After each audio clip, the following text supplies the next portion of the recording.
Good morning, Sunnyside. I'm filming this video from home because it is Sunday the 13th of September and it's actually called Roald Dahl Day today.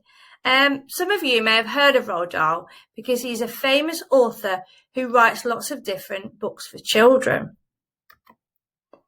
Roald Dahl was born the 13th of September 1916 and he died on the 23rd of November 1990. Not only did he write books and poems and scripts for films, he was also a fighter pilot. Roald Dahl's stories are known for their unexpected endings and his children's books for their unusual humour. Some of the books you may recognise, like James and the Giant Peach, Charlie and the Chocolate Factory, Matilda, The Witches, Fantastic Mr. Fox, The BFG, George's Marvellous Medicine, and my favourite, The Twits. Roald Dahl was born near Cardiff in September. His parents were known as Harold and Sophie. They were both Norwegian.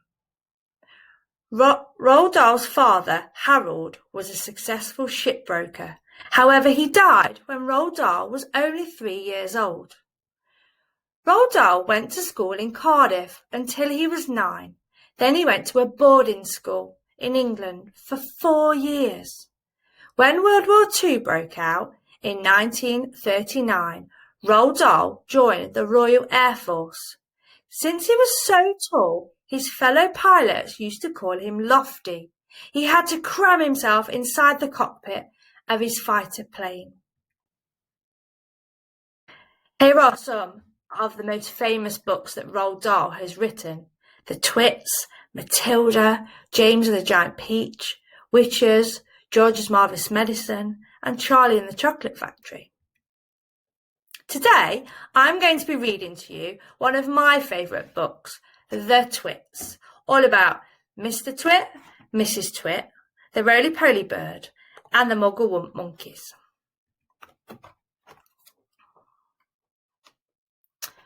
Chapter 1.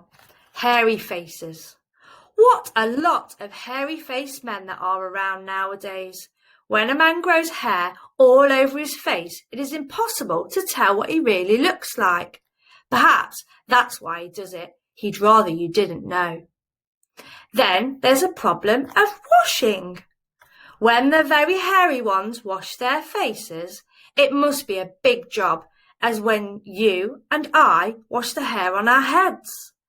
So what I want to know is this: how often do all these hairy-faced men wash their faces? Is it only once a week, like us, on a Sunday night? And do they shampoo it? Do they use a hairdryer? Do they rub hair tonic in to stop their faces from going bald? Do they go to the barber and have their hairy faces cut and trimmed? Or do they do it themselves in front of the bathroom mirror with nail scissors? I don't know, but next time you see a hairy man with a hairy face, which you'll probably soon as you step out onto the street or out of your classroom, maybe you will look at him more closely and start wondering about some of those things. Mr. Twit. Mr. Twit was one of those very hairy-faced men. The whole of his face, except his forehead, his eyes and his nose, was covered with thick hair. The stuff even sprouted in revolting tufts out of his nostrils and his ear holes. Mr. Twit felt that this hairiness made him look terrifically wise and grand. But in truth, he was neither of these. Mr. Twit was a twit. He was born a twit, and now at the age of 60, he was a bigger twit than ever. The hair on Mr. Twit's face didn't grow smooth and matted as it does on most hairy-faced men. It grew in spikes that stuck out straight like the bristles of a nail brush. And how often did Mr. Twit wash his bristly, nail-brushy face of his? The answer is never, not even on Sundays. He hadn't washed it for years. dirty beards. As you know, an ordinary, unhairy face like yours or mine simply gets a bit smudged if it's not washed often enough, and there's nothing so awful about that. But a hairy face is a very different matter. Things cling to the hairs, especially food. Things like gravy go right in among the hairs and stay there. You and I can wipe our smooth faces with a flannel, and we quickly look more or less all right again. But the hairy man cannot do that. We can also, if we are careful, eat our meals without spreading food all over our faces. But not so the hairy man.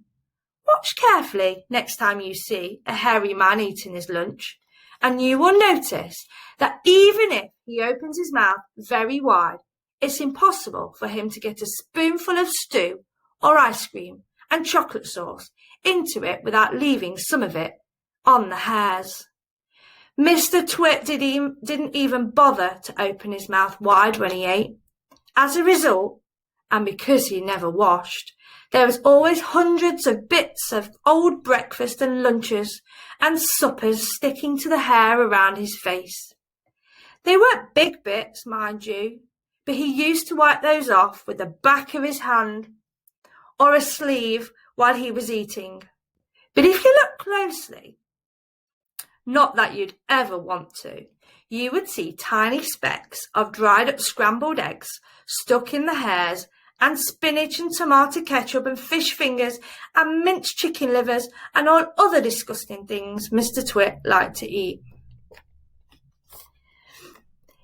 If you look closer still, hold your nose, ladies and gentlemen, if you peered deep into the moustachy bristles sticking out over his upper lip, you would probably see much larger objects that had escaped the wipe of his hand, things that had been there for months and months, like a piece of maggoty green cheese or a mouldy old cornflake, or even the slimy tail of a tin sardine. Because of all this, Mr. Twit was never really hungry. By sticking out his tongue and curling it sideways to explore the hairy jungle around his mouth, he was always able to find a tasty morsel here and there to nibble on. What I'm trying to tell you is that Mr. Twit was a foul, smelly old man.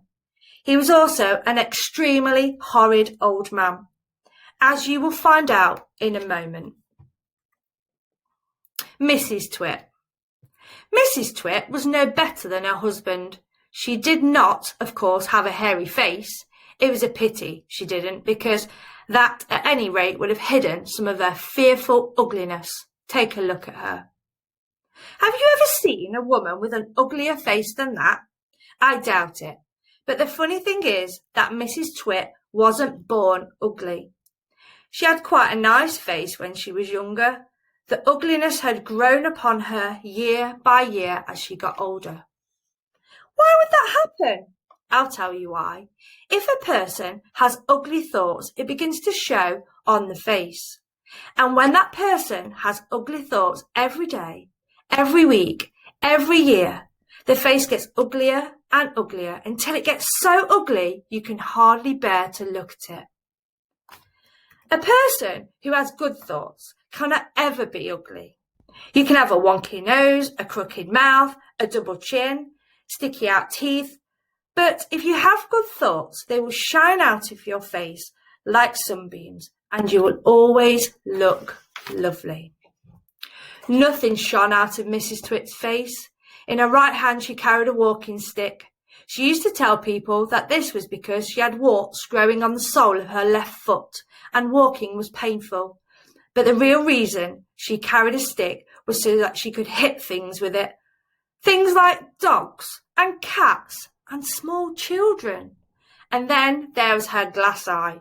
Mrs. Twit had a glass eye that was always looking the other way. I hope you enjoyed that story. Now, that was only in the first few chapters. So if you'd like to carry on reading it, come and have a look for it in our school library, or come and ask me. Now, Roald Dahl was famous for lots of different quotes, and one of them I actually read in that story. And it said, a person who has good thoughts cannot ever be ugly. Your good thoughts will shine out of your face like sunbeams, and you will always look lovely. He also said that people who don't believe in magic will never find it, and that you can write anything for children as long as you've got humour, as long as the story's funny. Don't gobble funk around with words, he said.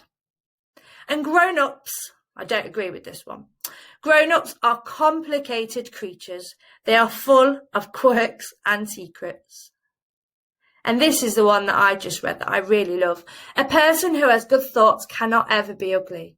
You can have a wonky nose and a crooked mouth and a double chin and stick out teeth. But if you have good thoughts, they will shine out of your face like sunbeams, and you will always look lovely.